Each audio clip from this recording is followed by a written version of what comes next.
week on Habari Live. Interview with Demetrius Love Sr., owner of Man Up.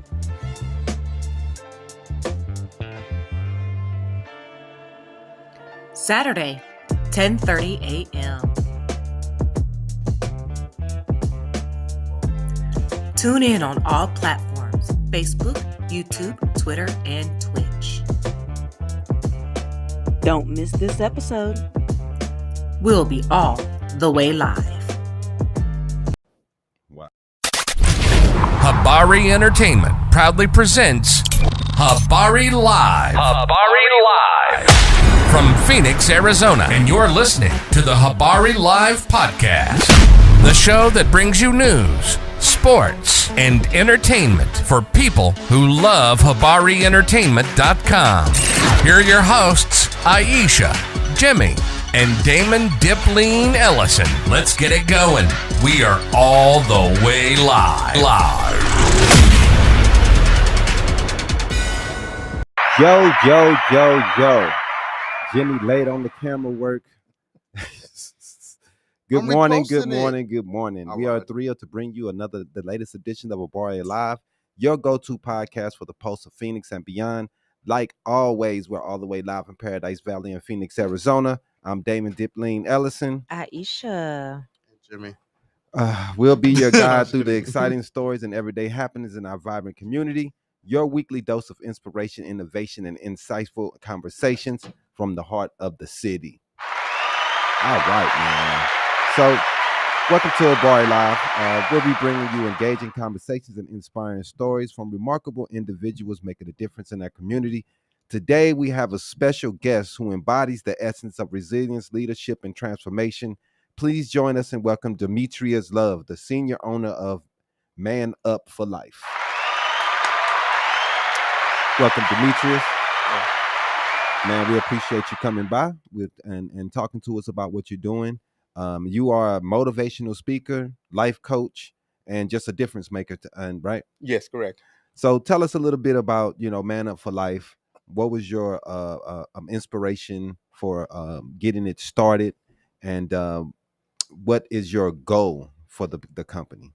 My inspiration for getting it started was, I guess I was just paying attention to society and the way it was going, and how it seems to be that we were a blame and excuse making society. We were quick to point out and blame someone else for our shortcomings, our failures, and things like that. Mm-hmm. And it was getting a little depressing. Yeah. I said, all we have to do as a society is take care of our own responsibilities and hold ourselves accountable, and things would change. So I started a little polite and just said, I'm just gonna raise awareness about this personal responsibility and accountability, right, and see how I can make this thing cool. Yeah. So I just coined the phrase "man up," which has been used forever, and I just put my twist on it, on what man up means for me, right? Because it's personal responsibility and accountability. That's real. And everything I do. So I just started doing those certain things. I was coaching a Pop Warner team, started instilling that into my kids everywhere I went. My track club that I coach with, Do Right Educational, shout out Do Right, that I help out with, and that's it. I went from there and just started planting seeds everywhere I go. Started getting T-shirts, hats. Everybody was asking me for T-shirts, hats, everything. Selling it and this and that. Yeah, because it's an everyday slogan, and it's something that we all say a lot, to make sure that you stand up for what you believe in, so that you also become the man that you're supposed to become by taking responsibilities for life, not blaming others, like you said, for things that happen. And I see a lot of that, man. It's so many men that want to say, oh, it's because of this, we don't have this, oh, it's because of this. I know it's tough, man. Everybody know it's hard, man. It's not easy out here. So you gotta take responsibility for your place in the world and try to get yourself to another one. I know it's tough. I know it. I'm not gonna sit there and act like it's easy. Not everybody gonna be able to become successful. Some people gonna fail. That's just how life is. So Can you tell us about your journey and what is? Oh, I already did that. Let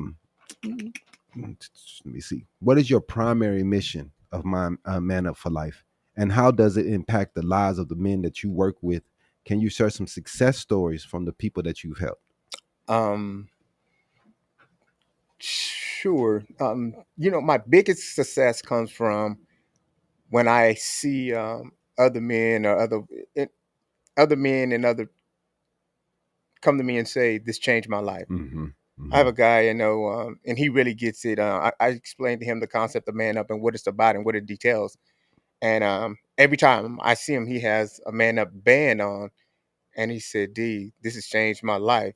Mm-hmm. That's the rewarding part of it. Yeah, man. And the biggest rewarding part of it is when my women, when they understand that Mm. it's not a man thing, it's a mankind Yeah. thing. It's not about, manning up, no, when a woman you know, realize that, I have responsibilities too. I need to do better, X, Y, and Z, Mm-hmm. and that's what's rewarding to me when everybody understands the concept that I have to man up. Mm. See, people feel every time you hear the word man up, it's always directed outward. He needs to man up, she needs to man up, they need to man up. That's That's my real. biggest pet peeve for Mm. me is that when they say something, they see my shirt or they say something about man up, say, "Oh, a lot of young people, a lot of people need that." So no, I need that. Mm. Because this man up is a reminder for myself for Yeah. what I have to do. Me first as a child of God. Right. That's my number one responsibility. Then as a father, it used to Mm. be as a husband, but that's a story for another day.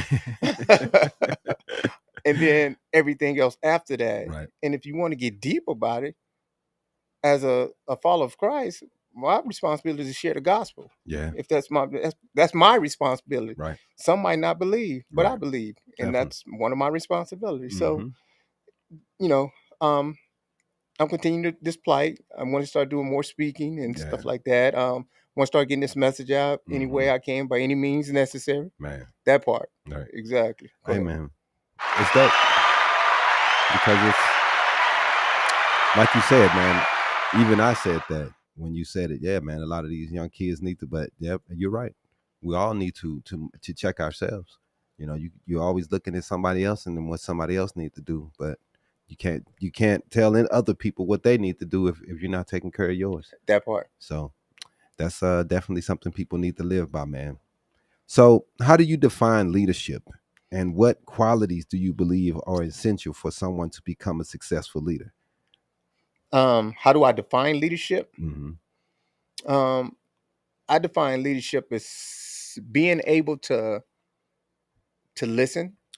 Man, You know, someone who's able to lead by example, man. not just point fingers, just lead by example, and Mm-hmm. someone that's compassionate and has empathy, Yeah. someone who can understand and relate to your where you at and where you want to go, Mm-hmm. someone who takes the time to understand, Yeah. not just point fingers. I don't think a leader shouldn't just point fingers.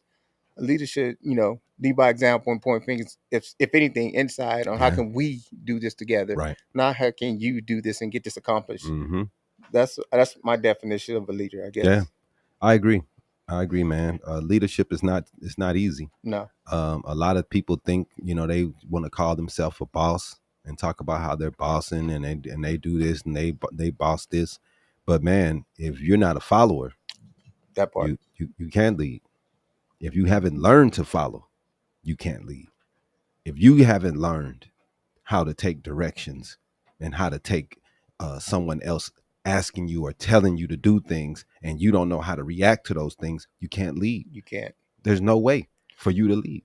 Yeah, I believe we're here to serve, not to be served. Yeah, Exactly. And a leader has to be able to serve man, whoever he's leading. that's real. Exactly. And show some type of humility and stuff like that. Little cliches things and things like that. Mm-hmm. Having a servant mind, a servant heart, and a servant mindset. Man, how can you get others to follow you if you're not willing to serve others? Correct. You have to be able to give people something that they want, something that you are doing for them. They're not going to follow you if you're not giving them something. Mm-hmm. So I mean, everybody want to be the boss, man, and talk about how they the boss, but nobody want to sign checks. So that means giving away Mm-hmm. for the things that maybe somebody couldn't do it, but you still are there for them. You know, maybe they did some work for you, but next week they like, man, I'm in a tough situation. Maybe you can help them out. Right. That's leadership, man. People don't understand that. It's not the people taking advantage. It's about give and take, and that's a big part of being a leader. So you speak about resilience. What does being resilient means to you, and how can individuals cultivate it in their daily lives? Mm, being resilient, it's about not giving up. Mm-hmm. It's about not allowing a failure to stop you from doing what you're called to do. Looking at what failure means. Failure is not failing. Actually, failure is the ability to grow, Mm. to change. We look at failing the wrong way. Yeah. Sometimes we fail and we quit. Oh, it's not. Yeah. No, failing is just an opportunity to get better in some areas and to grow. That's real. That's what I believe. That's what failure Mm-hmm. is. No, I agree. You know, you can't succeed without failing, Mm-mm. and you have to fail sometime to grow. That's real. You know, but we look at failure as all, woe is me and this and that. I'm a failure. Mm-hmm. No, you're not a failure. It just wasn't your time. Get back on the drawing board. Get back in the lab and get better. That's Perfect real. your craft, and that's what it is. And that resilience is just, just keep doing it and Mm-hmm. doing it and doing it. Don't look at it as failure. I believe there's no failures. It's just another opportunity. Just another learning opportunity. Absolutely. We I failed. I failed a lot, and I felt as though all of those failures have got me to this place Mm-hmm. where I believe that it's not a failure. It's just it's tiny step back. Yeah. You step back. You see what happened.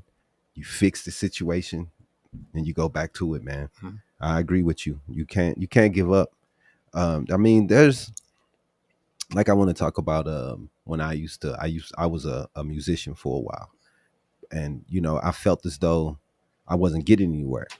So sometimes in life you can choose a different avenue, and you can choose a different road, and it works better for you. Mm-hmm. It's not always just banging your head against the wall to try to get the same thing. Sometimes you have to rethink things and say, I see I'm on the right road, but maybe I need to go over this direction.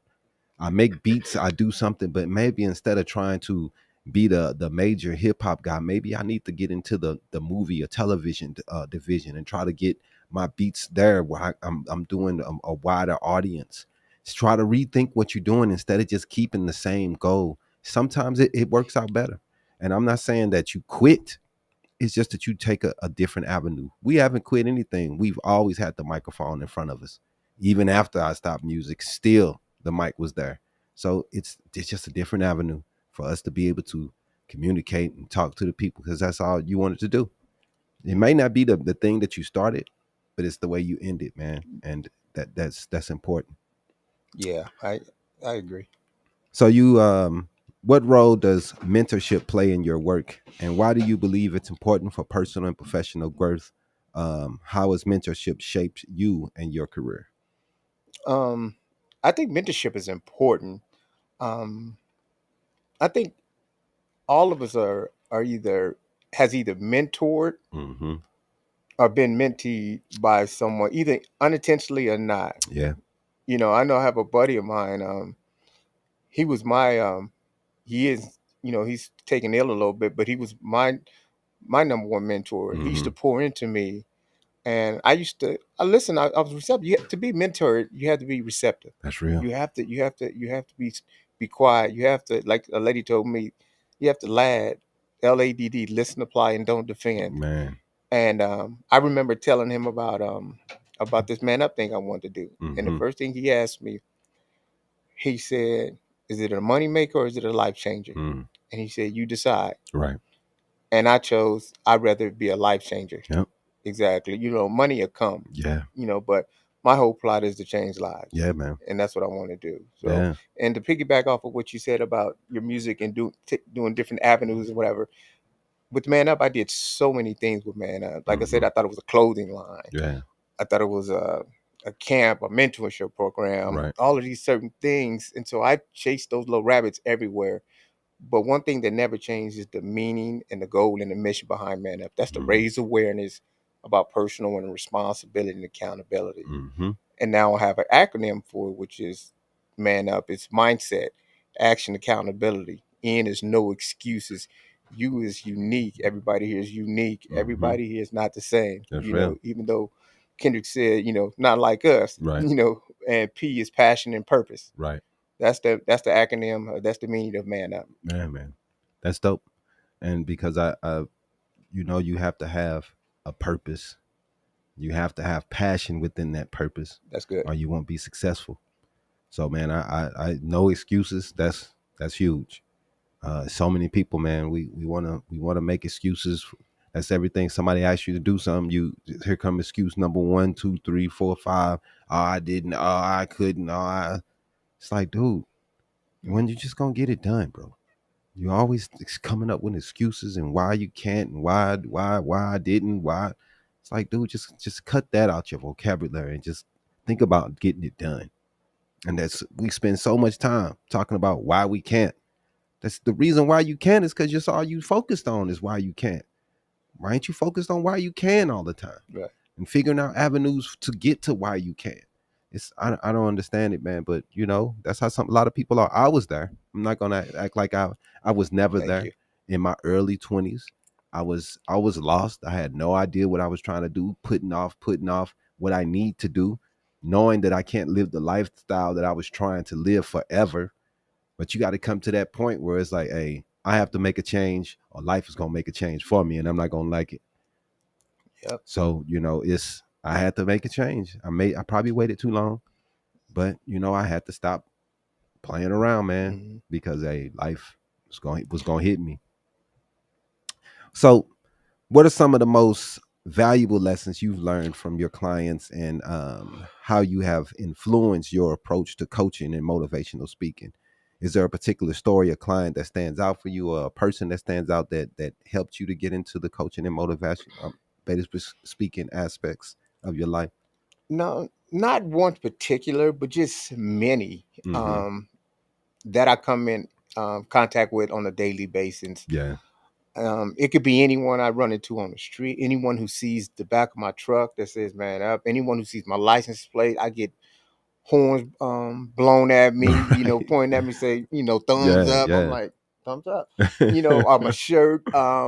Those interactions, when I get those responses, or I interact with somebody and they understand what man up is. Because the first thing is, I like that. The other day I was out at a place. I was at a cigar bar, and 2 different gentlemen said, "I like that shirt." A Yeah. lady said, "I like that shirt," Right. and she wanted to know more about it. Right. She said, "Let me know when you get T-shirts and websites, so I can, be Yeah. involved." She got it. She understood it. Mhm. I was talking. Like I told you, I talked to Ray Lewis Yeah. last night, Yeah. and I was asking him some certain things about some different venues that I wanted to go into with this man up. And he broke it down. He took the time to talk to me and said, "This is what I think is important. I think it's needed. Yeah. X, Y, and Z." So just so many people that I've talked to, people I just run into randomly, at work, and they get it and they understand it, and they listen. They're like, "Oh, I get it," because most Yeah. people think that man up is, you need to man up. Don't be Right. soft. Don't be no punk or Right. whatever. But no, I didn't spoken to over 300 Pop Warner football teams, about personal responsibility, Yeah. accountability, and things like that. So I'm just gonna keep doing it and win this thing together. That's all I can say. And that's what it's about, man. Because teams, that's why they bring in a lot of motivational speakers, because the kids have to work together. You want to teach the kids about being responsible for what you need to do, the job that you need to do on the field, and how important it is to be there for the other person on you, especially in football. It's a tough sport, and you want to make sure you got your back of the person that's in front of you. Because if we work together, that's how we get to the place we need to get. You're spot on, man. I just spoke to a team this Wednesday. It make it sound, were you there? This is what I shared. This is what I shared. I shared to him last year. And I shared to him this year about the importance. Their theme this year was community. Last year was teamwork. Yeah. So I told him about, broke down the man up principle and talked about teamwork, having your brother's back, went for the team, about the community, about the school. One thing I think athletes sometimes, most of the time in each high school, sets the tone of the school. That's real. And it's their responsibility. So too much is given, much is required. If you're going to be that athlete on that campus, you got to do better. You got to lead by example. Yep. That's what I think. And that's what I try to share with these young athletes. It's not about you all the time. Yeah. It's about what you do on that campus before the game on Friday, Mm-hmm. before the track meet on Saturday, whatever. What are you Yep. doing on the campus? That part. That's real, man. And that's why I failed as an athlete, Oh, because I wasn't about anybody but myself in high school. And I didn't think or even it doesn't come through my mind that I could do this for a long time. That wasn't even something that I thought about.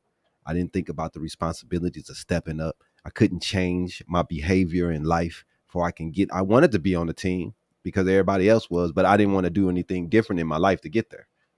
So I never made it. They, like I always say, I tell the story. They let me get to the final cut every year, and then they'd be like, "Hey, we went and talked to your teachers, man. We wanted you on the team, but we went and talked to your teachers again this year, and they said your behavior hasn't changed all year. You say you want to play on the team, but every time we're asking you, what are you going to do to make this happen, and you don't do anything." And I didn't. I didn't want to change my life. I wanted to still clown and have fun and be the class clown and not do my school work and play around and not listen to people. So I paid for that. If you want to do things, man, you got to take responsibility. You got to take some chances of change. And I wasn't willing to do that at that time. I was too much trying to party with my homies. And I always look back at it like, man, I wish I'd at least made the team one time so I could see what I could do. But I wouldn't do it. So I tell people, man, you gotta be able to switch it up, man. that's good. So I would have played earlier, way earlier, like middle school. Because if I would have played earlier, I think I would have been on like a strict, not like, I think my head would have been on a little tighter, Yeah. and I would have been able to focus a little better. Yeah, man. You don't realize how much you need somebody there to motivate you in those situations until it's too late. And you're 22, 23, 24 years old. You don't realize, like, man, dang, I kind of needed somebody to kind of push me in that situation, to try to push me in the right direction, because kids sometimes just don't understand the time and that you don't have all that time. I should have been doing things. I could have ran track. I could have done things that you don't even have to make the team. You could just walk on. But I didn't want to do that because I didn't like track. I didn't want to play football, man. But that one was a walk-on one too. I could have played, but I didn't want to play because I didn't want to get broke up. I walked on when I was. I could never play because I could never afford to pay for the uniforms. That part. My OG would have got me some shoes if I really, really, really need them. She got my little brother's son when he played. He played. He went on to play. I just didn't want to play because I'm like, man, I don't want these boys tackling me all the time. Yeah, no, that's not what I was told. I'm not paying for no uniforms. Right. Yeah. So the only extracurriculars that I could ever actually was ROTC. Yep, because it was free because I didn't have to pay for a uniform. Yeah. Well, at least you still had the mind state of going to do something. I just wanted to play around. So. I really wish I would have played football. I'm not gonna lie to you. Yo, big ass should have played. I really wish I would have played football. That's a damn shame. 6'4". I got hurt though. I got hurt. I did play football, but I got hurt. Yeah, that's the problem about playing football. I did get hurt. My cousin, he played, and he was a hooper, man. And he played, broke his leg. Wow. Out for the whole year. That probably cost him going to a D1 school just because that happened to him. But he wanted to play all sports, but then, got his legs broke. He was probably the best basketball player out of all of us. He was probably the best. And my cousins, they all played, but he played also, and he was the best still, even though he got his leg messed up. If you could give one piece of advice to our listeners who are looking to improve their lives and overcome challenges, what would that be? What would it be? And what practical steps can they take today to start making positive changes? Mindset. The one thing is having the right mindset when you wake up in the morning. Yeah. Be grateful and be and show gratitude. That mind is so powerful. Right now we're in the men's mental health, and the mind is like they used to say, mind is a terrible thing to waste. Get that mindset right before you get started in your day. Have a winning mindset, a positive mindset, because if not, you'll be another framework. You might have a negative mindset. So mindset is first. Yeah. Second, like I said, it's action. Take action on whatever you have to do. Do not, a form of inaction is action, but take that positive action. Yeah. And like I said, about no excuses. They said the average person makes 6 excuses a day. Man. If you're above average, you make 20 excuses a day. So try to eliminate those excuses, identify them excuses, why you're making those excuses, and cut some of those excuses down. And unique, I said, of course, identify your uniqueness. Mm-hmm. Know that everybody's not like you and you're not like everybody That's else. real. So quit trying to be everybody else. Yeah. And the last one is your passion and your purpose. Mm. Recognize your passion. When your passion meets your purpose, it's game on. Yeah, man. Exactly. And no more finger pointing. So That's real. that's it. So that's, those are 5 quick ones. Those are the principles that I try to teach through my coaching program or whatever like that. I really want to get into sports coaching, life coaching with my high school athletes. That's my goal. And you brought it up. That was just a perfect segue. That's my goal, is to get our high school athletes to get them ready, get their mind right. Yeah. That's what it is. Damn, man. Right. I mean, I ain't in high school, but I'm on my way. You can take me though. Okay, my man, you're my first. Yeah, man. I I mean, need it. I was looking the other day. I was thinking about every day, every night. I think to myself, I'm gonna go hoop tonight. And I'm like, oh, it's too hot. That's that excuse. yeah. I told you six. I find that's the one. It's the same excuse too. I'm like, nah, it's hot. Yeah. Same. I Excuses, just gotta suck man. it up and go out there. Yeah. Go out, the best what I used to do is just, especially out here, I used to go out when it was late or go early. You got to go after I'd rather 7. go late because that's where everybody 7, then it's starting to cool down a little bit. Sun is gone. You can get out there, and most of the Want to parks get out out there here got before lights. 8 Like, a.m. yeah, is. It's still but it's the sun that be killing. man, it's killing. It's the sun, but It's it hot. still be hot at night though. Yeah, and we used to do a walk up the mountain and everything. We didn't stop because we didn't use those good old excuses. Too hot. Yep. So hot. I mean, but we Tonight is definitely gonna need be to get out there. 104, 102, 101, and that's at 9 p.m. Right. I mean, well, we've been living here for a while, so can't be surprised at that. At all. It ain't nothing new. It didn't just happen. Right. Yeah, yesterday. You know it's gonna be hot. That's real. You knew once June started, it was about to be It's hot. gonna be hot, man. So and that's That's when I had that this gym Phoenix membership living. at EOS. I should have just kept that. Man, it's tough, man. It's not easy out here, man. And you don't want to go out there and overdo it and be laying in the parking lot and somebody come do CPR on your ass because you dehydrated. Right. So it's not a good decision. And like how they shut down a lot of the trails, especially for the people coming in, because people come in and think, oh, let's go to man. During the day, Don't go to the trails. Do not go. Don't do it. Don't do it because Just we don't can do it. be how coming many to times I get call your my mom ass. and be like, "Don't come out here. Don't come out here. Please don't come out here." That's a mean helicopter ride off the Man. top of the mountain. You know what? And an expensive one at that. Yeah, and they charging you. Yeah. They charging you. You know For we that. You fell out and finna lose money. we gonna need That that shit is before you ridiculous. leave out this Right, area. that shit is ridiculous. Yeah, I don't know how much it is, but that's a It's mean like helicopter. I think it's like $1,000. Man. $1,000. No, my son, he had to take a $1,500 ambulance ride from the high school. So I Right. know, yeah, Shit. that And part. the ambulance Because costs he didn't want to damn drink much. water. Man. That dude. If something happened to me, I'm like, walk it off. You be straight. Yeah. Actually, it did happen. Man, shit. Man, you gotta it's hard. You know what I'm saying? People think everything's easy, man, but it's not. You come out here we're gonna see the scenes and walk. Nah, man. Last time we was going up the mountain, we saw the girl laughing, playing. 3 minutes later, we seen her on the side of the thing, dying from dehydration. She about to go, like playing around you. And My slow selves to this day, still, I gotta bring me some more water bottles. man, you gotta, dude. You can't play with the water out here. Man, I went out there. And it's I the had to salt take levels a too. seat. People don't realize you doing all that sweating, you're losing a lot of the salt in your body, and you can't do that. It's bad for you if you get to a certain level of low salt levels. That's how you go into all these things. So we don't realize that stuff, man. You got to be careful. All right, man. Let's take a quick break. We're gonna come back with some more with Demetrius, and we're gonna get into the Habari News Weekly.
talking. Welcome back. All right. We got Demetrius is Love. Love, LOV. Demetrius Love. Man, that's dope. Buddy. Yeah, man. Buddy Love. The senior owner of Man Up for Life here with us. We're going to go into Habari News Weekly, and we'll be right back. And now, this week's Habari News Weekly with Damon Dipling Ellison. Sponsored by Mama Soul's Fish and Chicken. We really appreciate them. They have great food. We went down and checked it out. Can you run the video and let them see it? Let's run the little clip, man, of them of our visit down to Mama Soul's. Hey y'all, it's Mama Soul's Fish and Chicken, Habari Entertainment sponsor. Let's go get it.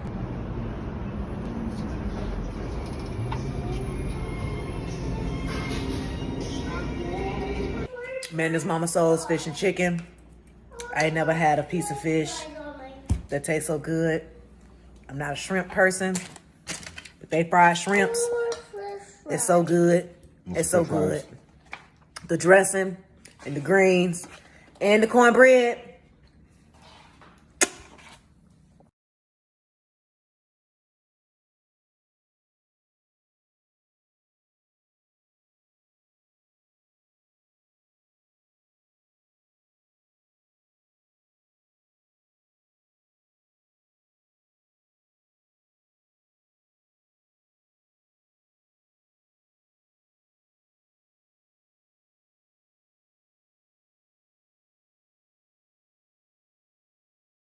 Man, we'll have a better commercial with better music and stuff. We could have set some music, one of our music with it, but it's all good, man. Yeah, right. We appreciate Mama Soul's, man. And if you guys want to check it out, it's on Greenway and 19th Avenue. They also have the location over in Mesa. What's that one? Where's it at? It's on Main Street. Main Street in It's Mesa. on East Main. It's great people, good food, good time, man. Get on over to Mama Soul's. I met Mama Soul's. I met her. Oh yeah. She hugged me like I was her grandson. She was like, "Hey, baby," and gave me a hug. That's dope. She was like, "Did you get some food yet? I know you want to eat." You know it. You know it. You know he want to eat. But all right. Welcome to Habari News Weekly, brought to you by Habari, and I'm brought to you by Mama Soul's Fish and Chicken. I'm your host Damon Dipling Ellison, and I'm joined by the dynamic duo Jimmy and Aisha. We're going to bring you the latest updates and insightful discussions on the most pressing topics of the week. Let's go, babe. All right. So first, let's go ahead and get it. We're going to talk about the Supreme Court because, the Supreme Court did a lot of things this week. A lot of whack things. Yes, they did. And on Friday, they limited a federal obstruction law that has been used to change hundreds of Capitol riot defendants, as well as former President Donald Trump. It's a law that they are using. It's an obstruction law that they was kind of stretching, trying to charge all these cats for obstructing a government procedure when they were trying to put things in place, and they were trying to obstruct. That is what they were trying to do, and they didn't let this dude off the hook. So now all these cats think they're about to get off the hook.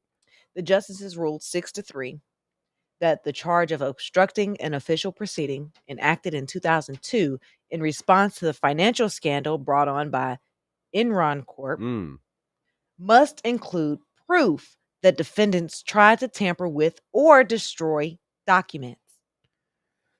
Only some of the people who violently attacked the Capitol on January 6th after the documents. Only some of them fall into that category. Yeah. With the overwhelmingly majority of the approximately 1,000 people who have been convicted of or pled guilty to the federal crimes were not charged with obstruction and will not be affected by this outcome. That's bull. If they were in the moment of trying to put a president in place, and these cats are outside banging on the windows, that is obstruction of what they're trying to do. They were trying to stop that procedure from going through. They were trying to stop that for they can put President Trump as the president. So I don't care what they say, man. This Supreme Court is trash.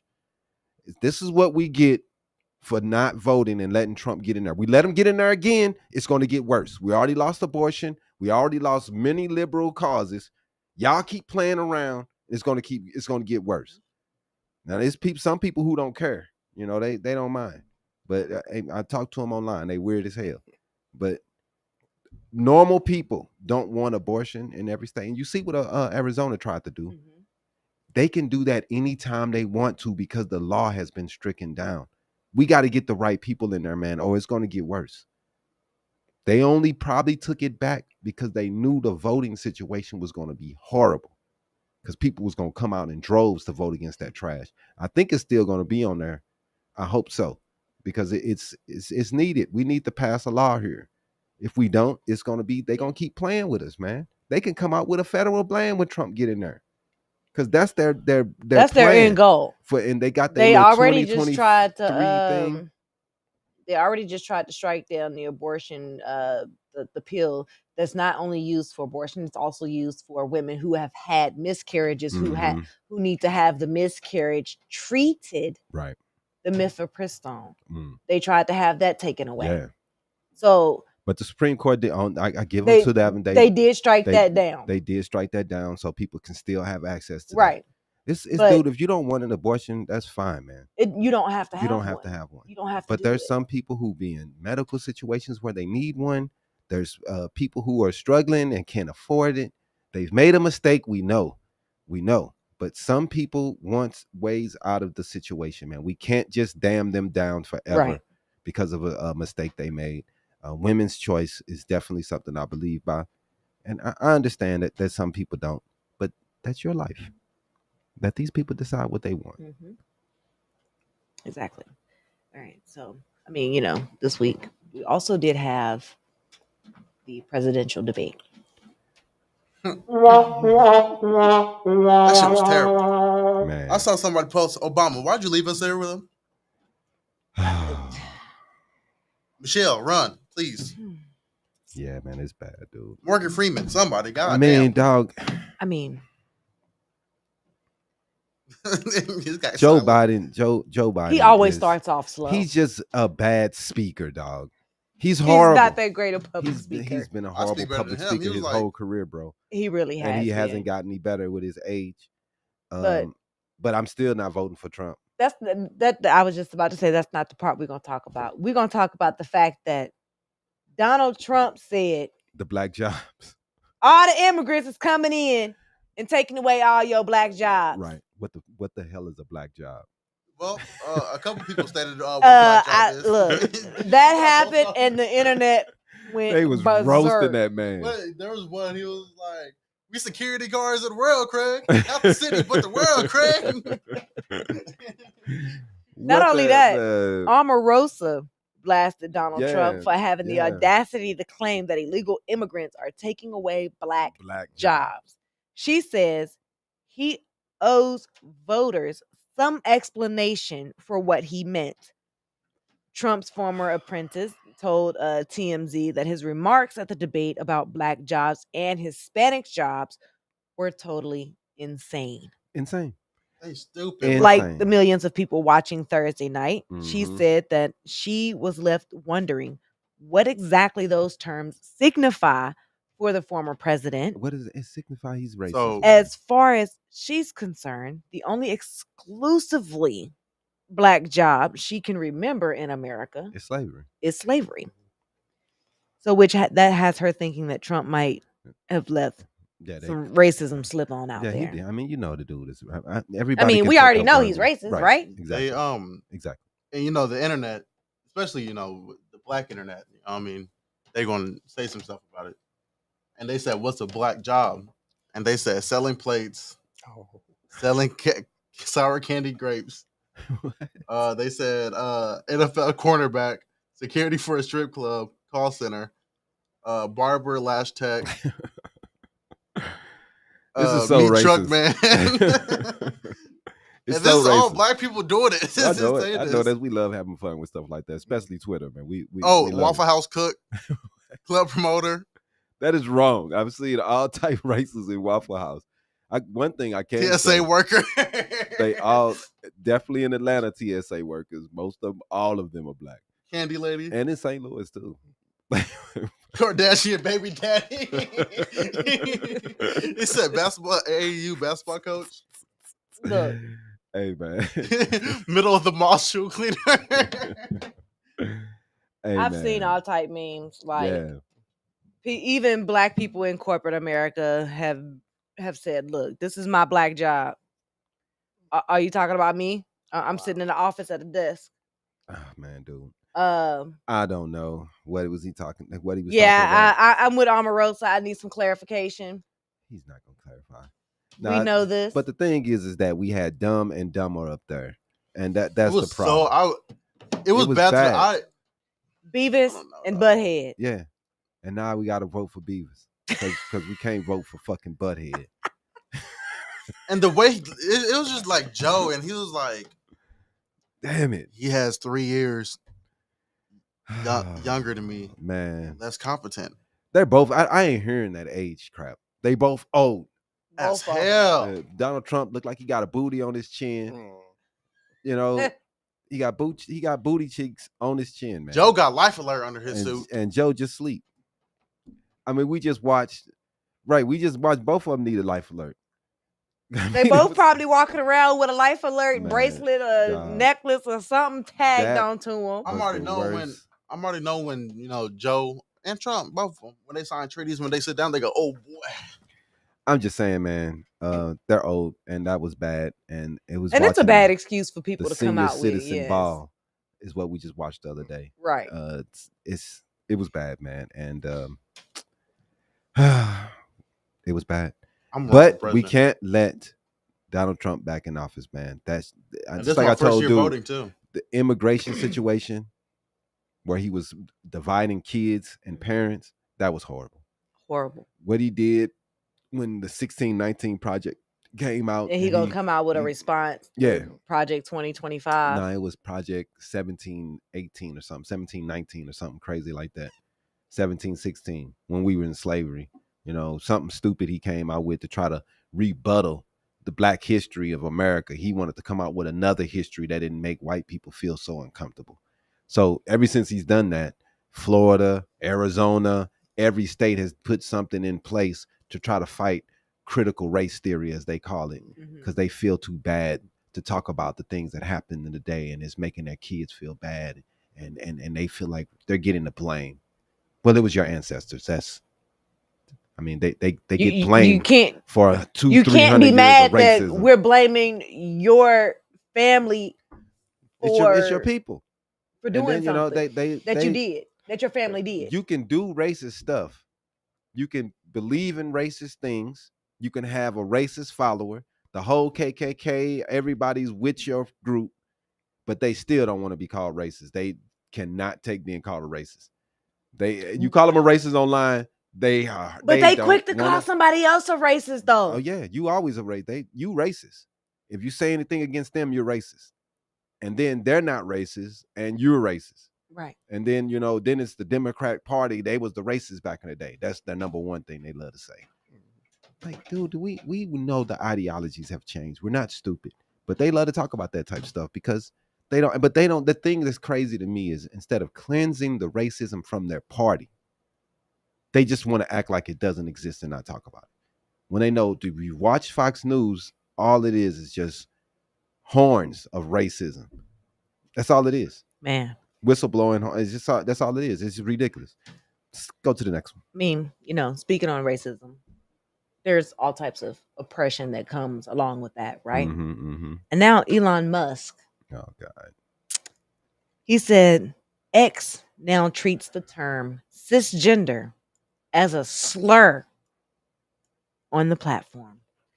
Posting the term, poor straight, which is used by many health organizations on X's mobile app, now comes with a warning prompting users to delete the post. This dude was about free speech, right? Free speech, right?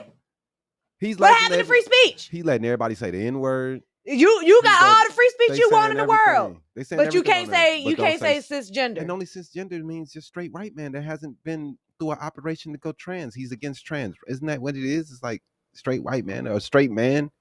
You don't have to be white. I just think they're the people that's champion this garbage right now because they're so anti against the gay people and anybody else is different. But cisgender is what they've been. I thought that he was the champion of this thing, or it's so weird. I don't even know, bro. It's just weird. I don't even get what they're doing or what they're talking about anymore. I mean, cisgender, also styled as cisgendered and often shortened to cis, describes someone who uses internal sense of gender corresponds with the sex the person was identified as having at birth. So they're just like, we identify with the sex that we had at birth. Just like I'm saying, it's a normal straight person. Right. Why do we need to label this? I don't really understand. But why is it a slur? It's a slur because I don't know, man. I mean, why is he treating it as a slur? You have everything else in the world. Free speech, free speech, free speech. All it can get posted. But this one word, this one term, you're gonna block somebody's free speech because they don't like that term. Because you don't like the term. I don't understand though. It doesn't make any sense to me. But the main thing that I don't get is this, man. We all know that people that are born with both sexual genders, there are hermaphrodites that are born. We all know that nature is crazy and that things do happen where people are born with more testosterone or more estrogen, and they do have male or female parts, and they're male, but they're born with a lot of estrogen, or they're female and they're born with a lot of testosterone, or there are some people who born with both parts. What do you do? Since all you people just like, oh, you're born what you were called at birth. What happens when you're born with both at birth? What are you called? What do you do? Like these people, obviously, man, this is something that happens. We all can't act like these things don't happen. We all know it happens because there's words for them that's been around for decades, centuries. So obviously these things have been happening for centuries. So we can't just act like it doesn't happen and just brush these people to the side. I know that's what a lot of people want to do. I don't understand what Elon Musk is doing, but I haven't understand what he's been doing since he bought Twitter. I mean, a lot of people love him and they're with him. They don't like the electric cars. They just like what he's talking about. And it's so weird that this dude is so right-wing and so conservative when everybody that buys his cars are liberals that care about the earth, because conservatives do not care about it at all. So it's just a weird thing. And that's why Tesla has been taking a tumble. A lot of people are like, I don't even want to drive these cars anymore. That's why other options like Rivian and other companies are going to do a lot better. Speaking of Rivian, they just got backed by, was it Volkswagen? Volkswagen. Yeah, they did. So now they have a larger manufacturing. Yeah, so they can get more cars out. And that's going to hurt Tesla also. And I will be happy because I'm so sick of Elon Musk. I'll take a Rivian. Yeah, man. I mean, because I probably would have got an electric car if it wasn't the only options I really felt was the Tesla, and I just didn't want one. I didn't want a Tesla. You know what I'm saying? Why would you? I don't want nothing to do with that dude no more anymore. Everybody left Twitter because of this dude, because he's gonna it's a mosh pit of just racism and garbage now. They all on there just spewing just hate. Nobody want to deal with that crap anymore. Nobody. Go to a site that's welcoming, and he letting it go down and won't take down anything. But if you say cisgender, he's gonna block that. So you're saying I need to get a man up platform and have my own social media? Man, most definitely. Most definitely, man. That's a great idea in these days. You got anything else? Jimmy's gonna go ahead and run the hot mess. Yeah, let's go ahead and do that. You should have been ready. I am ready. You just got to say.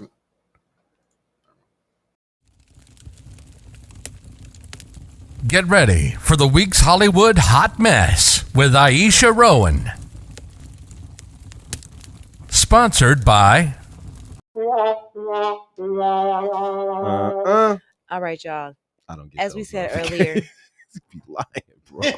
Our episode. I did it. More excuses. You hear that? I didn't get that. What is the name of the show this week? Man Up.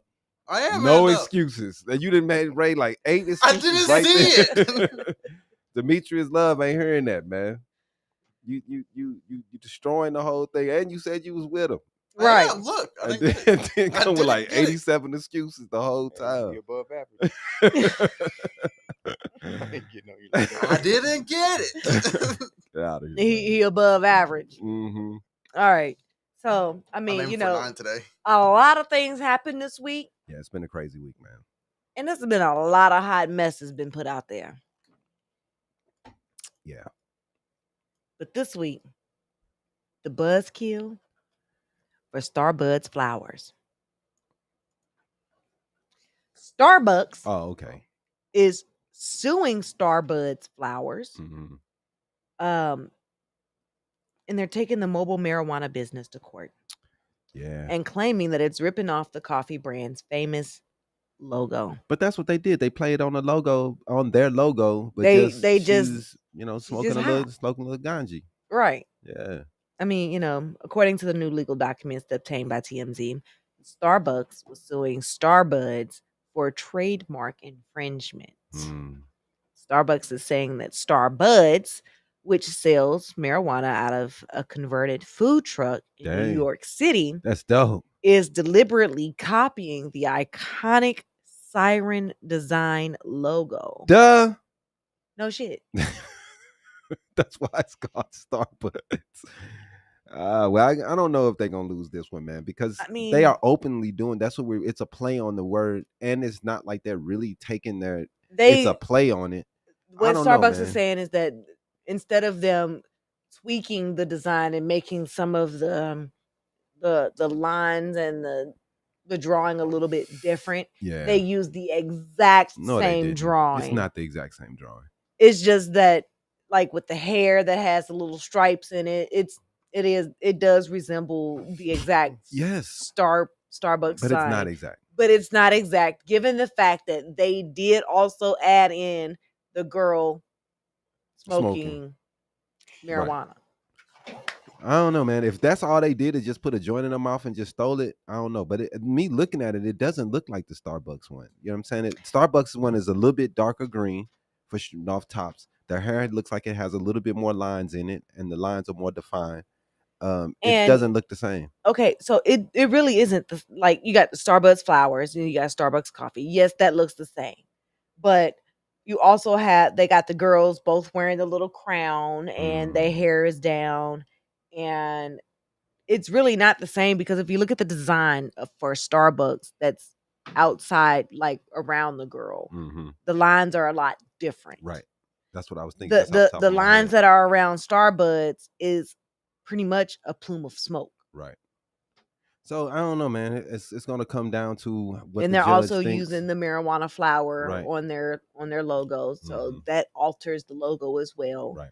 So I mean, yes, there are similarities, but there are a lot of differences in the logo as well. Right. So, So hopefully, like I said, it's gonna be a fight. They're gonna take them to jail. Who else? Panda Express is like that too, man. yeah, Panda Express. don't play about their logo. They were suing Some Trash food truck. Panda. Yeah, that was from Trash here. Panda. Yeah, Mhm. they don't play. You can't even put pandas in your logo because they like nobody can have pandas but us. Yep. Like, dog, I can't have a panda. No, this is that's us suing. So what Nah. y'all gonna go to China and sue them for all of the use of pandas and all they shit? No, they just chewing Americans, I believe. Anything in America, anything. It's dumb. Yeah, they don't want anybody to have they. I ain't They gonna think lie, they own it.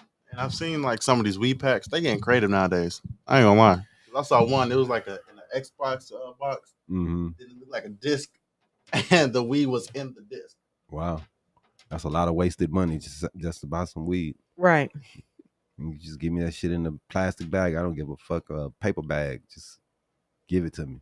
Right. They doing all this fancy stuff nowadays, man. It's just. But they're doing that just to make sure that none of the packaging it's is marketing. appealing It's a to marketing. children. It's marketing, and yeah, they do have to change. They're probably going to change a lot of that stuff because it's everything is toys. You know, just Yeah, you know how many cartoons. weed packs I've seen that look like snacks? Right. My big Yeah. ass, I'm ready. So I'm yeah, gonna sue. they're gonna do something about that. That What else most you got? definitely. This week, what do you think about the Huckabee girl. She's been swamped with offers from agents. Give her applause. After she's launched her own merch brand. Right. She deserves it.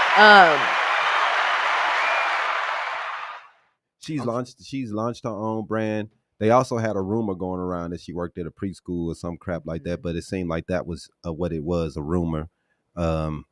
She's got a agent. She's out there selling merch. She's blowing up, man. That's all you gotta do nowadays, man. I mean, it's not like that's easy, but if you can say something that hits, man, you will go viral, and now you a star. So hopefully she takes full advantage of it, man, and makes something out of it.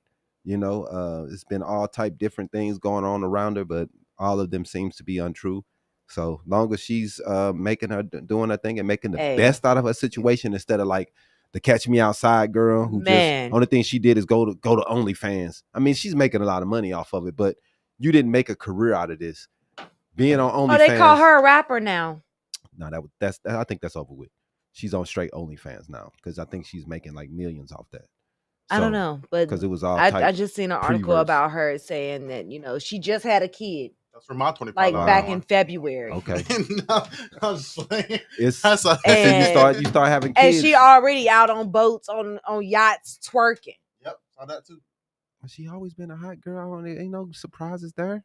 Girl, we know you ain't taking care of your kid. Who knows? But she got money. Your mama taking care of the kid. She probably got a nanny like the rest of the superstars do. That's how they do.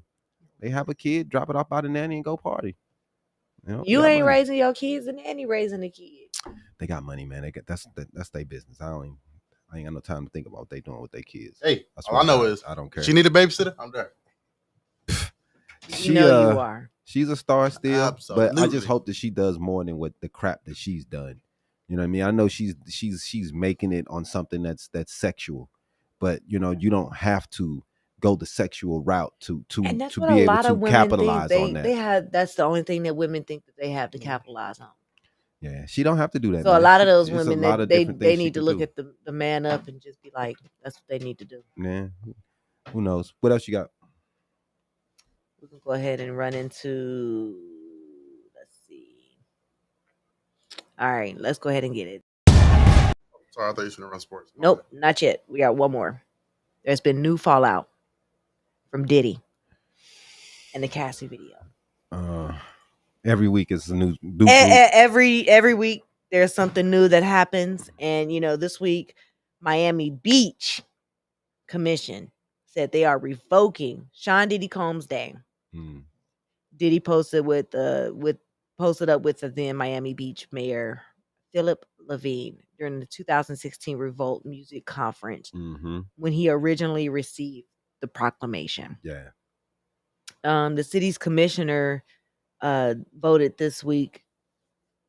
Nah, we're gonna go ahead and yank that. It's no longer. It's not. We don't want to have nothing associated with Diddy. Right. He's losing all types of endorsements, all types of accolades that he's gained over the last 10, 12 years. 30 years. 30 years, right.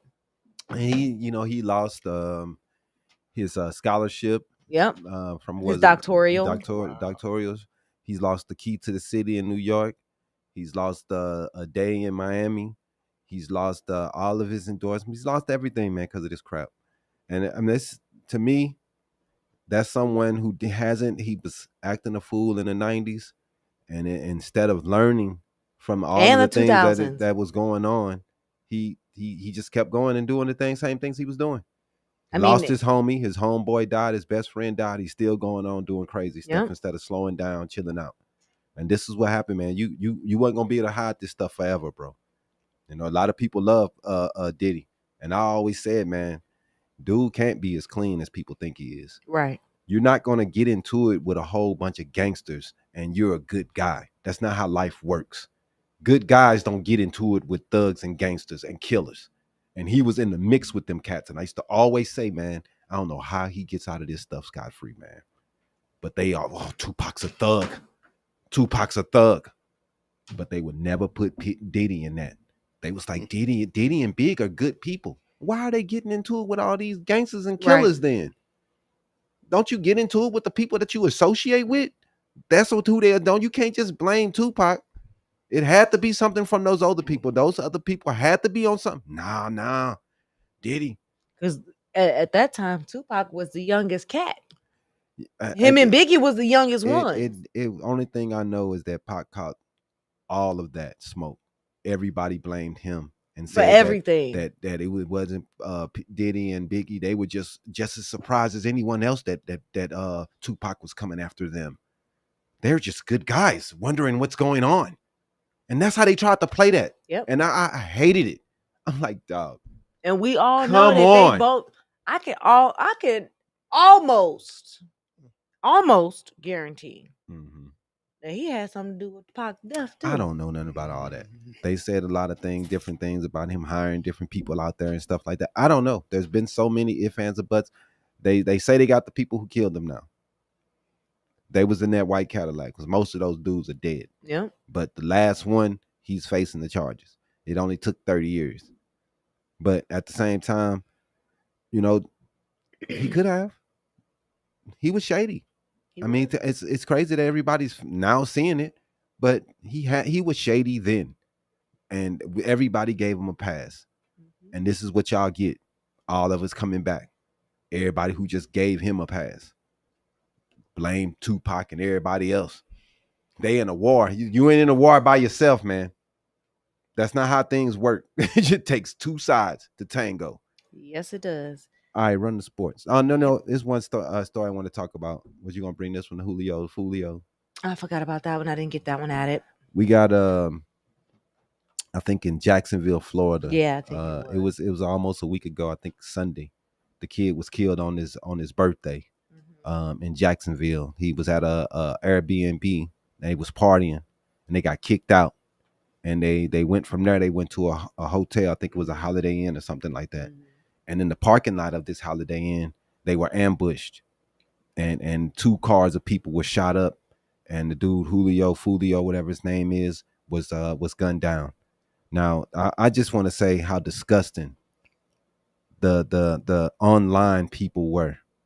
I saw a post where everybody was telling this dude, "Don't go to this party, don't do it. It's gonna get shot up. Don't go to this party. It's people gonna get killed. Don't do this. Don't do it. Don't do it." And it ended be getting shot up, and people told him don't go. You talking about the rapper? Too. Yeah, right. Julio. Right. So everybody telling the dude not to go. Everybody telling him don't do it. He does it anyway. He gets killed at the party. But dog, the part that I want to talk about the most is that the comments were disgusting. People dancing because this man dead. People happy because this man dead because he made some songs that they didn't like about a guy who was already dead. We're buying this music, man. We're in this stupid stuff, this music, this murder music, this drill music, all this crap music, dog, that's been going on since the 90s. Kill them, shoot them up, kill them, gangster rap, what you want to call it then. Now it's murder rap, drill, whatever you want to call it. It's about killing our own people. I was into it when I was young. I was ignorant. You grow up, you see how stupid the stuff is, and you hope to try to get the next generation to stop. Parents have done a terrible job. Men have done a terrible job. We ain't taught these dudes nothing. Yep. They following the same garbage paths that we was doing when we was young, shooting each other up. They think this cool, man. They in there celebrating this dude dead. That's what he getting for talking about he talking about everybody else. That's what he get. Like, dude, it was insane. Men, women, grown-ups, kids, everybody celebrating that this dude is dead. That's what he get. He got shot up on his back. Ha ha. They laughing.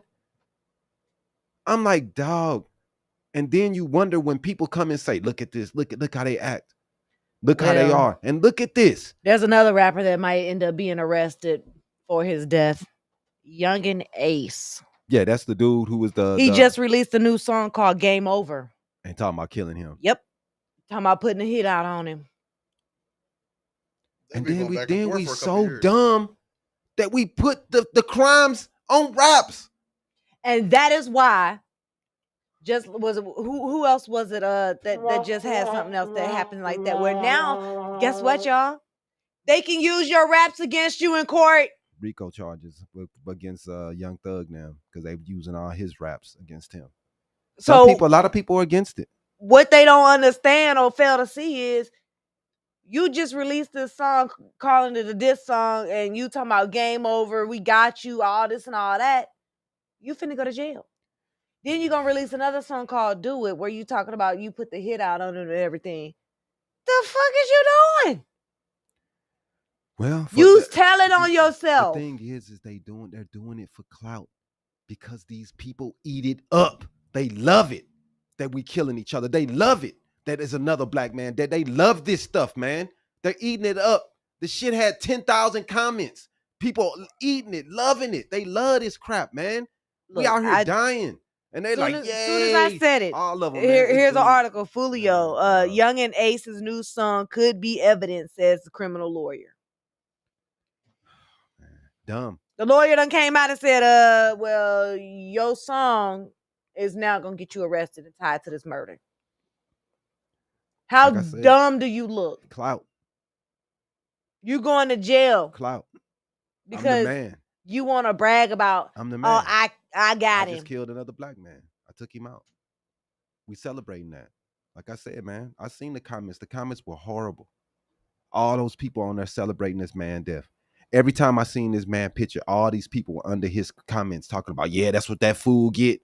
He got shot up. Ha ha ha ha. It was disgusting, man. Disgusting. I couldn't believe that people could post this with a straight face. Oh, he was talking about killing somebody else. So we gonna talk about him and like, dog, we are. Come on, man. This man had the nerve to release this song, Do It, on the same day as dude got shot and killed. Yeah, because like I said, he had rapped about smoking 23. Was talked about some other kid who was dead. So it's just this vicious, horrible circle of our kids getting murdered and killed because they want to be dumb, and they have access to all type weapons and guns. Because that's everywhere, guns everywhere. Because that's the new thing to do in the 2000s. Everybody got guns. Anybody can get a gun that's 18. Now, they want to tell you that it's just criminals, but dude, nowadays legal guns are used in crimes in record times. They get bought legally. Next thing you know, they're in a murder. They're in a robbery. They think it's just the gang members and the legal. No, it's the legal guns that is causing these problems. It's too many of them, and everybody can get them. Oh, I got a problem. I'm 18, got an ID, go get one. It's so stupid. And we just letting these kids get all their hands on this stuff because we want to defend the country from a tyranny. Shut up, man. If you don't shut the hell up. Anyway, let's go ahead and go into the sports, my brother. Jimmy. Sports.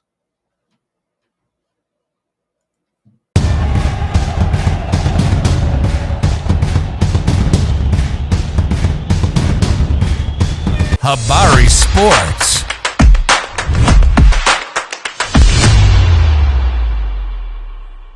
There was that song. It was called like "Who I Smoke." Yeah, and he named like 4 people. Like you know what I mean. Yep. And then he went to the dude who just got killed did a music video like maybe a week after that. But he was at a gravesite of old dude's friends and was like literally dancing over the old dude's grave. Yeah, it's just Yeah, we don't care about black life. Given the fact that they were in a feud for the last few years, but I mean, come on now. Mama go make a documentary about her son instead of like stopping her son trying to. I know it's hard, but man, that dude was making songs that was crazy. Right. You should have been trying to get that dude to stop. Like, dog, parents, we got to take responsibility. What path your child is taking? Man, this dude out here making rap songs, dancing on people's graves. Like how ignorant is that? I would slap the mess out of my kid. 22, 23, I don't care what you is. I'm slapping the dog shit out of you. What is you doing? Disrespecting these people like this. Right. I would, dog, you're hurt. I'm hurting you. I'm not the one that believes in beating the kids, but stuff like that, you trying to get yourself killed. That's what do you think these dudes gonna do? They're gonna take you out. And that's exactly what they did. There's just people out here who don't care. So anyway, let's get to the sports, man. I mean, we got a lot going on in sports this week. Yeah, I want to read this on sports this week, so real fast. So this week has been buzzing with excitement as the NBA unfolded, bringing new talent and stirring discussions. Let's dive into the highlights and some of the most talked about moments. First up, the Atlanta Hawks, they made history by selecting the first French player, Zachariah Risacher, with their pick. It's a significant moment, not just for the team, but for the international basketball because they're starting to kill us. I think half of the players that were selected. Didn't he come from the NBA Academy? No, that was one of the African dudes that he was Okay. picked in the second round, the African Academy. But anyway, the Washington Wizards, they grabbed Alexander Sarr, another highly touted international prospect from France. These selections highlights the league's growing emphasis on diverse and international talent, reflecting a broader trend in basketball scouting and development. Also, the Suns, we made an interesting move by trading down with Denver to select Ryan Dunn from Virginia. Dunn brings elite athleticism, prototypical size, and a fierce defensive presence. He's a player who can both protect the rim and lock down opponents on the perimeter. Offensively, Dunn excels at finishing around the rim and is an outstanding rebounder for his position. At just 21, he shows great promise and could be a key piece to the Suns moving forward. I thought we really needed a point guard, but we picked up two forwards. I think we picked up another forward who played at Desert Vista. I can't remember his name. But the pick that caused the most craziness online was Bronny James going at 55 for the Lakers. It's a lot of people talking about this selection with most people celebrating that the kid was selected and LeBron gets to play with his kid. But there were some people who looked at it the other way, that he probably didn't deserve to get drafted. And it could have been another kid who was a lot poorer and needed that spot a lot more than the rich kid could have gotten it. And not just fulfilling LeBron James' dream of playing with his son, but actually getting kids who actually deserve the spot. Right. Now it's a discussion. Everybody, we know how some people feel. People was calling people not black because they didn't like the pick, or they against a black man because they thought they could have picked another black kid. I don't get that, but that's how people have been. I just it's dope. It's dope that they're gonna be able to play together. That's dope. That's cool for LeBron that he gets to make the dream. It's cool for LeBron that he got drafted. But I was saying to myself that him getting drafted under his pops is going to be tough for him. He's not going to be able to chance to take that microscope off of him and just get in the lab and just go at it. And I thought that if he got to go to another team, that maybe he would be able to get that eye off of him that's going to come with his dad and just take some of that pressure off of him. Right. Because his dad is, if you think about it like this, your pop's like, I want to play with my son. So now you have to make the team to be able to play with him. Right. That means that he's going to have to cut some minutes out of some veteran players for him to get onto the court and play with his dad. Now, are they going to rush this? Because most second round picks probably don't play the first year until maybe later in the season. So or maybe the playoffs, because they spend the whole first year in the G League because they're not that good. They need development. Second round picks. Most second round picks never make they never play at all. They never make the NBA. Most of them. We don't even know who they are the next year. So it's a tough position. He has to go. Is he going to be able to get through it and make LeBron's dream come true with playing with his son? And is he going to be able to make the cuts? How would that make other players feel that this dude is taking minutes from me? If you don't feel like he's better and you think that LeBron is just giving him special treatment because that's his son, it's going to be tough to be on that team. No one cares about that. It's all about LeBron is getting what he wants. Now, let's say, for example, they put LeBron and Bronny on the court at the same time, right? Scenario, right? They're both on the court at the same time. They both playing the game. Bronny is the one that causes them to lose the game. Do you think LeBron James gonna say, "Oh well, he's a trash player," like he did everybody else, and say that they lost the game? You know he's not going to do that. It's his son. Stop it. What kind of question is that? No, he's not going to do that. It's his son. No. I have a take. I think they cheated the process. I don't think Bronny's well, a lot of the analysts and a lot of he was ranked 60th, to not get picked. Yeah, he's cheating the process, and he's almost doing Bronny a disservice, I think. And as a dad, I get, so right now you're trying to me, he's manipulating a lot of things. And it's obvious. I get it and understand it.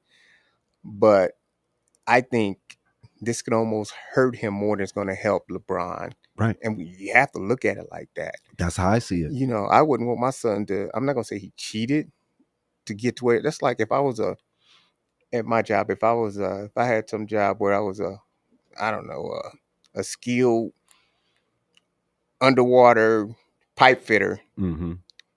I wouldn't just hire my son with no experience and all that to come down there with me, because it'd help. I know it's probably a poor example, but I just think that it's hurting him more than help. And to say anything about it, mm-hmm. now this black men coming against other black men, right, and exactly. No, it's not. It's the process. That's why you have these things, man. I don't agree with it. Right. He's taking a spot from somebody that could have probably deserved it just because needed it. That part and needed it. Exactly. Needed it to get their family out the hood. He's already out. He's good. Great. He's golden. Oh, but get this. Rich Paul said that Bronny would have been in the NBA even if his name was John Smith. Downplaying all the critics' claims of nepotism playing a major role in LeBron James's son getting drafted. The problem is, my brother, is we will never know that because y'all cheated the process. You calling other teams, telling them don't draft them, even though they wasn't going to. You doing everything you can. I understand Austin Reeves did the same thing, but Austin Reeves' dad is not on the team. Austin Reeves had an agent who knew that he can get to the Lakers team. So he did everything he can to get his player to the Lakers because that's where he wanted to go. Now, Austin Reeves was also a higher rated player than Bronny James. Now, a lot of people want to bring that up. Everybody wants to be, it's fine. I do this dope that he's getting his son on there. But only thing I'm talking about is sports is supposed to be based on merit. Now, everybody's bringing up nepotism in jobs. White people have been doing nepotism for years, and now we want to down a black man when we finally can do it. Sports is supposed to be the only thing that doesn't get you the spot just because of your name. This is supposed to be earned.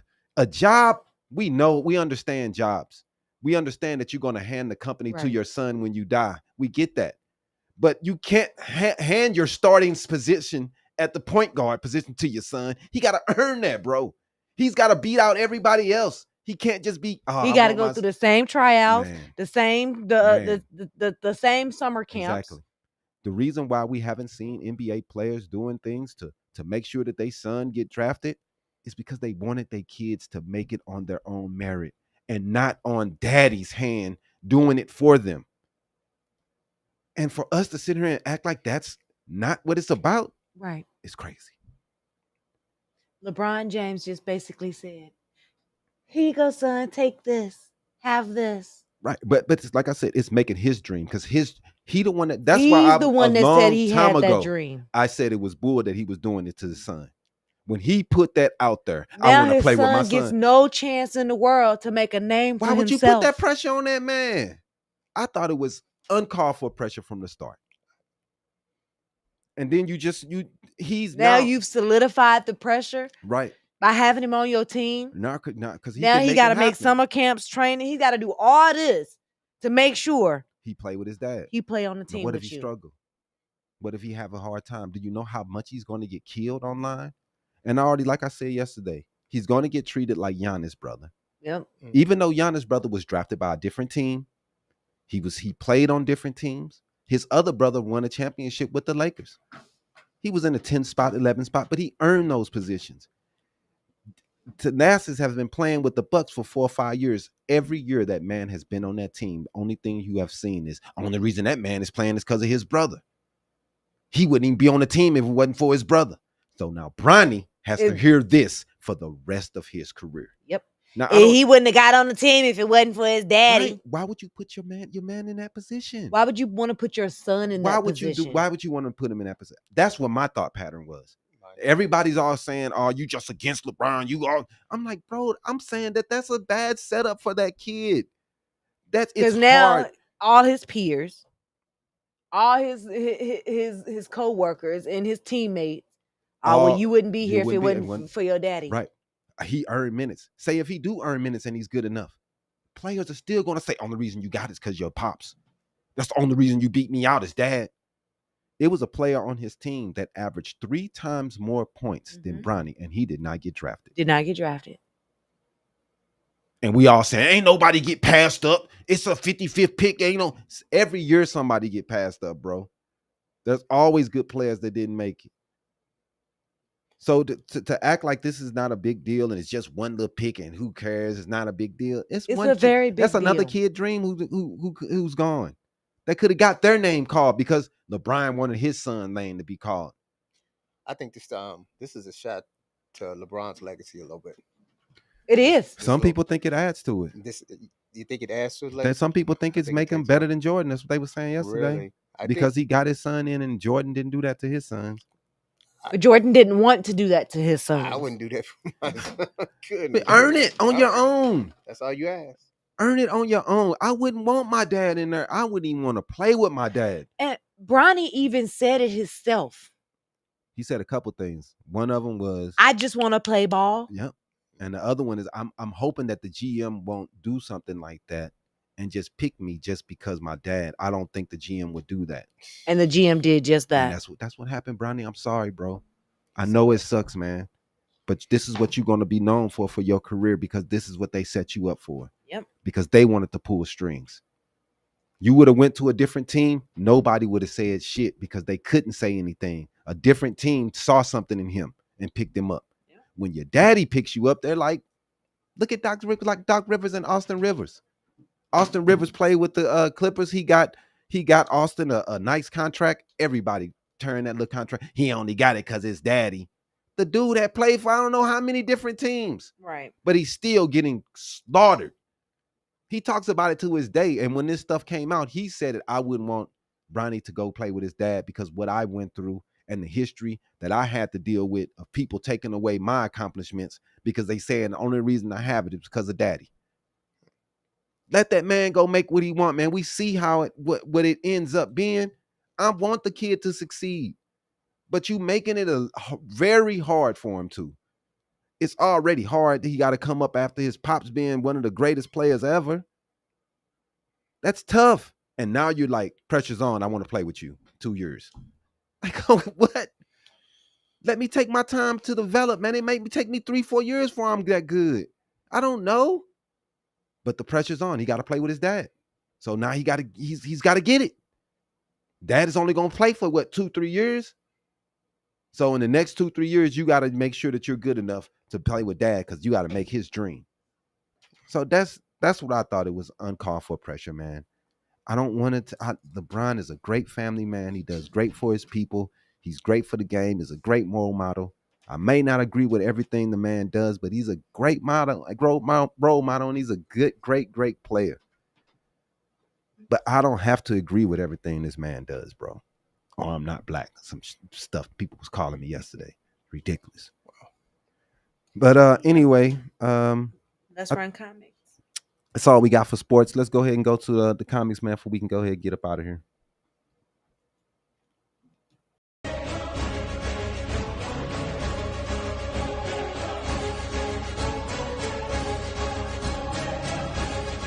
Comic Book Corner. Sponsored by...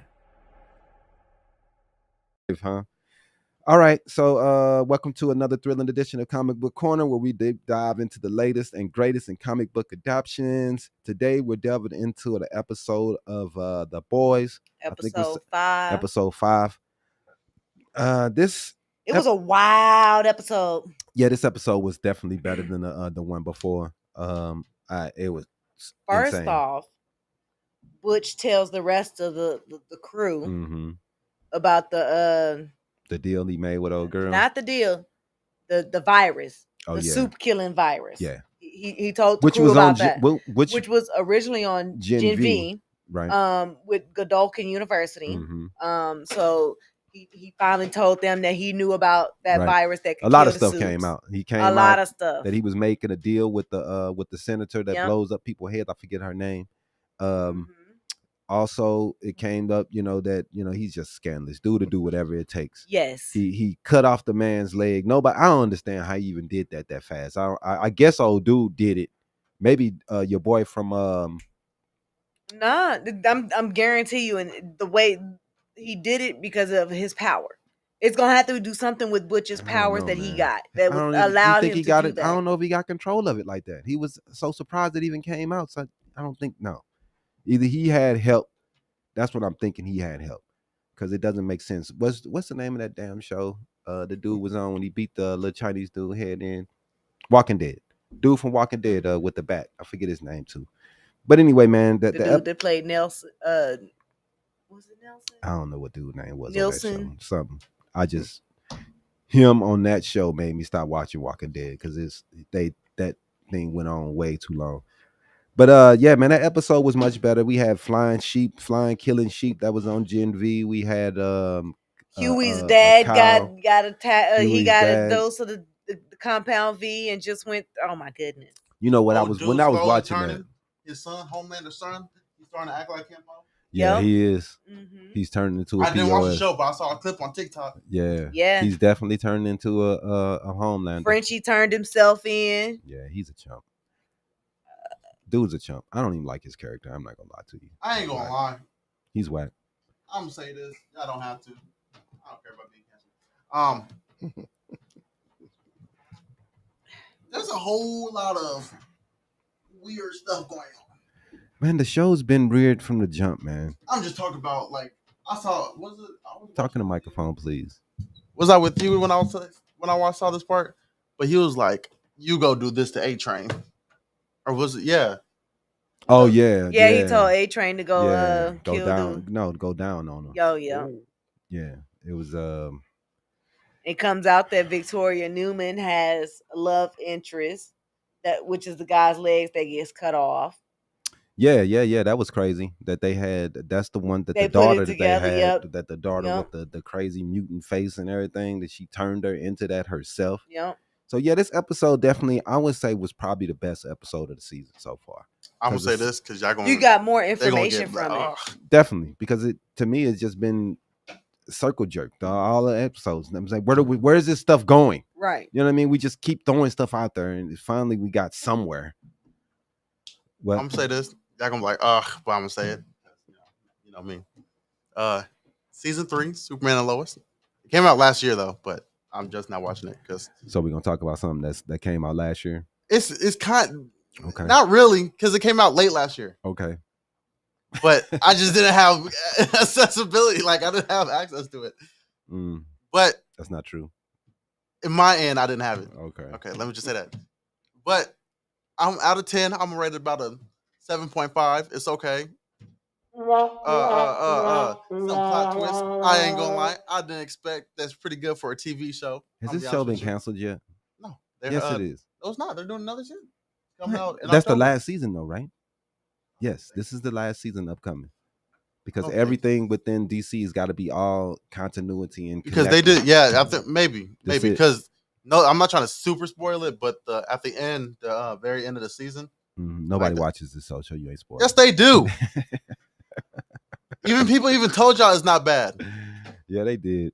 But they were like, but at the end, what's his name? Doomsday. They created Doomsday out of Bizarro. Oh God. Which is, I mean, that's how. No, it's not. No, I'm just saying, out of dead Kryptonians, basically. No, because they did it with the Man of Steel with General Zod. I don't remember. I thought he came from the other planet with your boy Darkseid. That's Darkseid created him, and he sends him. But I'm saying though, because they created him out of Bizarro's dead body. Really? And and when they reincarnated Bizarro, he They came made back like all messed up, raw. He was raw because like Bizarro, real, like Bizarro's an real, idiot. like He's an because idiot. they made him like invulnerable to a whole lot of stuff, Mm-hmm. and Lex Luthor created him. Oh, in the show. Okay. I'm like, it's not in the No, not but in the they. comics or I like anything. how they did something different. Yeah. Like not everything, you know what I mean. A lot of stuff was the same. I just wish DC run the same stories. Do you know how many times they've done that story, dog? Yeah, the Superman versus dog. I'm so sick of that. They always ran running that the story same into story. the ground. But I like what really makes the show better is because the side characters are really good too. Yeah. I ain't gonna lie, there are some parts I'm like, bro, shut the fuck up, please. Like, Well, it's a WB, so whatever. like I ain't gonna lie to you, it's CW. Yes, that's what I meant. W. He said WB. That's what it used to be WB is called. the CW, The same thing. But difference. he was like, but it's just there are some stuff. WB. I'm like, bro, that's just annoying. But it's not a bad show. It's not bad. I like I've heard worse. chicken. Anywho, Dave Chappelle's stupid. What's up? It's the game. Yeah. All right, let's run the game before we can get up out of I here. watched Dave Chappelle. Let's get ready to play trivia for Loot. Sponsored by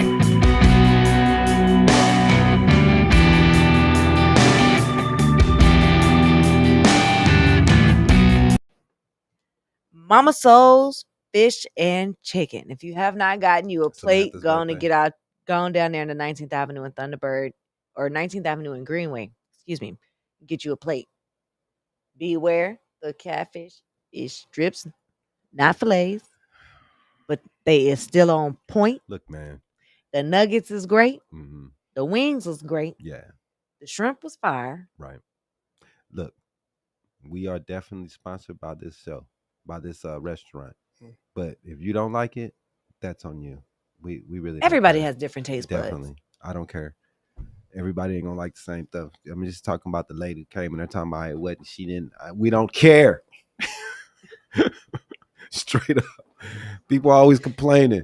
Goodness, it's a good restaurant. It's You know real what good. I I ain't mean? gonna lie. So I don't know. You know, somebody who says some crap, but I don't care, man. Go there, have a good time.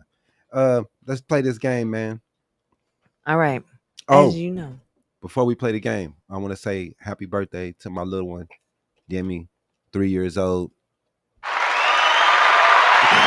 Happy birthday. Happy birthday also to Larry, your pops, and also Samantha. Happy birthday. And who else? I just said Nisi. Samantha. Nisi. Yeah, Samantha. Happy birthday. Big up to you. We'll hopefully See you guys many later. more. And yeah, we see y'all later. We toast to you. Unfortunately. All right, y'all. This game. Let's get it going. I'm hungry. 7 out of 10 questions correct, and you get a Habari Entertainment t-shirt. Mm. Design is your choice. All right. I'm always hungry. I'm hungry too. Question number 1. Who holds the record for the most points scored in a single NBA You game? just told her not to make easy points. Ain't easy. I don't know. That is easy. Is it? What that mean? Is it Kobe Bryant? 81? No. No. Who is it? Wilt Chamberlain, 100 points. I was gonna say Will, but I forgot. Goodness gracious. Wilt the Still. Wilt. 100 points, right? There's no footage though. Doesn't matter. It's still recorded. There's pictures. Nah, I don't know that. Which NBA player has the highest career points per game average? Oh my Average. goodness. Average. Shit, I barely know this one. I think I do though. Nah. I'm about 90% sure I think who I know it is. No, give me a hint. I don't know. No hints. No hint. Okay, it's either yes or no. I'm gonna say when I say Jordan, let's say per game. Say Michael Jordan. You are correct, sir. That's MJ. Who is the shortest player to ever play in the NBA? This is a kind of tough one. I think I know who it is. I know who it is. It's either just shortest. to play. I know who it is for sure. Oh my God, it's two. I don't. It's either him or him. It's either Muggsy Bogues or Spud Webb. Mm. I'm gonna go with Muggsy Bogues. And it's Muggsy I Bogues. thought it was That's it. Spud. Muggsy shorter than him, man. Muggsy was 5'3". Yeah, man. Muggsy was little. Out He there my mama balling. height. Right. Okay. All right. What team did the Chicago Bulls defeat to win their first NBA championship in 1991? Los Angeles Lakers. That's it.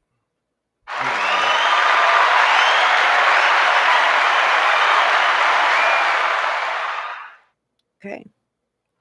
Who is the only player to have won the NBA Finals MVP award while playing for the losing team? You lost, but you're still a winner. Yeah. What? I would have to. I'm gonna guess. I want to say I just heard this too. I want to say You did.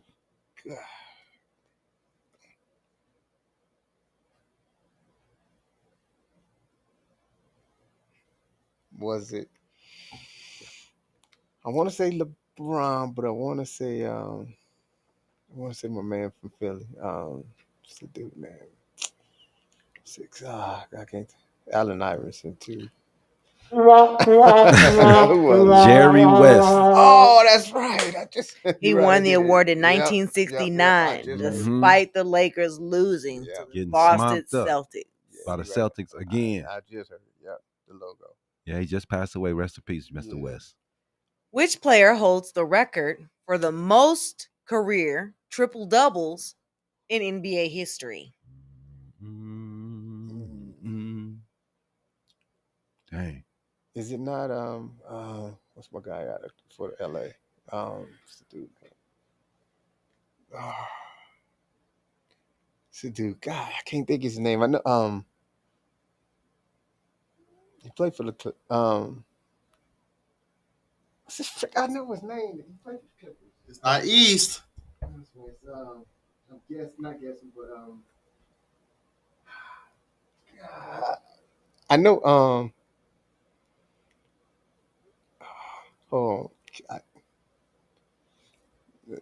I know who it is. He's on the tip of your tongue.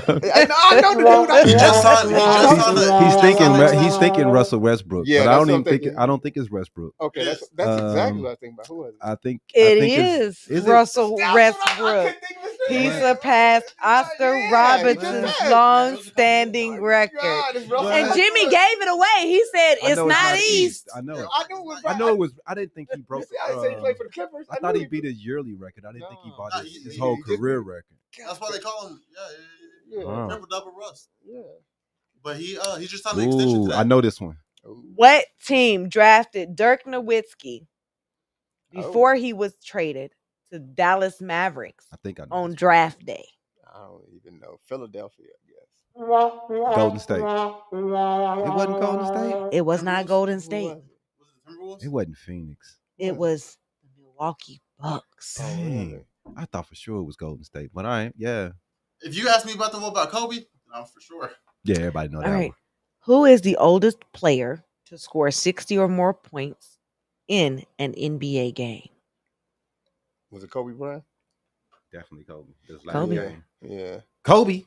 That Kobe got 50. He scored 60 points His against the last game. Utah Jazz on April 13th, 2016. See, man, Kobe at the didn't play. age of LeBron, what he 37. already 39. Kobe didn't play to 40. He could have if he wanted to try to beat records like LeBron doing. But Our like, last two questions. I'm going home, man. I'm sick Our of last this two crap. questions, guys. Okay. Which player We know this. holds the record for the most three-pointers made in a single NBA season? Is it Curry? Yes. It is Curry. He holds every 3-point record right now. All of them. Not all of them. Not all of them. Curry, The who most- set the the one in a record single- I think- multiple times, but currently holds the single season record of 402 three-pointers made in the 2015-16 season. The only one he doesn't hold is the one in the most in the game. And I think that's Clay, because Clay made 16 in the game. 16 in the game. That used to be Kobe held that one with the Yeah. 12. Everybody's Clay came broken that in. record, yeah. All right. Who was the first foreign-born player to be drafted first overall in the NBA draft? I think I know this one. The first one.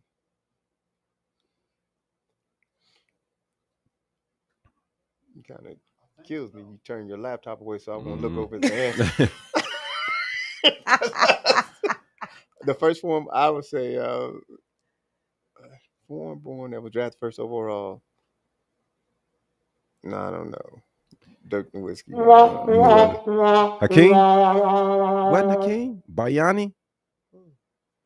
Was Hakeem Olajuwon? I don't know if that's how you pronounce the last What does it name. sound like? What does it spell with? First of all? It's Andrea. Bayani, yeah, it was Bayani. Yeah. Yeah. Wait, But wait, why yeah. don't Hakeem didn't go first that year? Did he go Uh, second and then Jordan went third? Yeah, he went second. think That's so. what it is. But he was Yeah. drafted first yeah, 'cause overall Len by the Bias was Toronto first. Raptors in No, 2006. Len Bias was first. Okay. No. Yeah, Something Len like Bias. Yeah. No, was it? Did I get 50%? I don't know. I don't remember. What year was he drafted? 80. 85, 84, 85. Or was it dude that went to Portland that went first? And Jordan? then it was Hakeem. The one dude that got broke up. Vanderway? Bust. He was a big bust. I can't remember his name. Me either. But All right. Let me see this real fast though before we go. Yeah, I'm finna look up. I ain't gonna lie. I think his name was why can't I remember that dude's name? It wasn't 85. 84? Because Jordan went third. Yeah, Hakeem Olajuwon was number one. Yeah. So why wasn't he Keep going, counted as foreign? Because he's Because he played in America, but he's from Nigeria, right? Yeah. I don't know Because why they Sam didn't count Bowie- him. but he probably Sam had Bowie, citizenship. It was Sam Bowie. Yeah, Sam Bowie was the number second 2. pick. Yeah, so I'm like, yeah, I thought Hakeem was number one. But whatever. He's not from America, bro. No, he's not. But Right. So I don't know why he's not counted. Because he played college here. But Probably he's, so. He's still He's- from Africa. right. But at the same time, he's been Americanized. Mm-hmm. He's been in America. He's played American ball. They said foreign born. Was he born in? Yeah, he Yeah. was born in he was Nigeria? born in Nigeria. Yeah. Oh. So I don't know what they talking about. So But, you're saying um, the system is flawed. So that yeah, means we they- got to do over then. Right. That was wrong. That mean they all wrong. I'm No. sure, like, man, that one, I swear it should be a king, but hey. But we want to thank you for coming through and talking to us about your company and everything.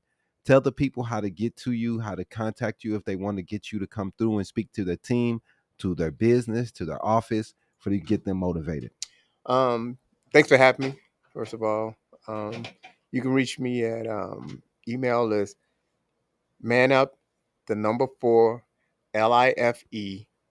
manup4life@yahoo.com, Mhm.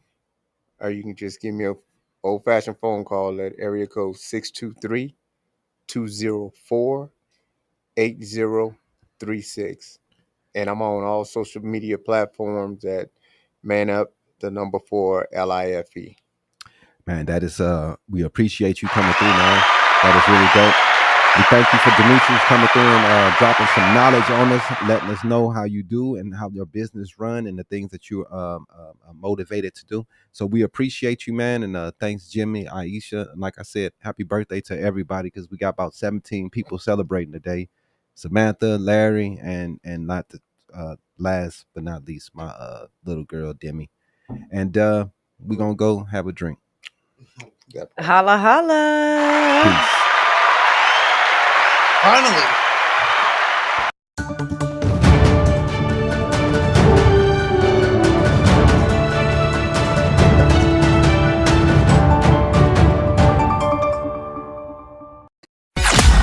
Thanks for watching another episode of Habari Live.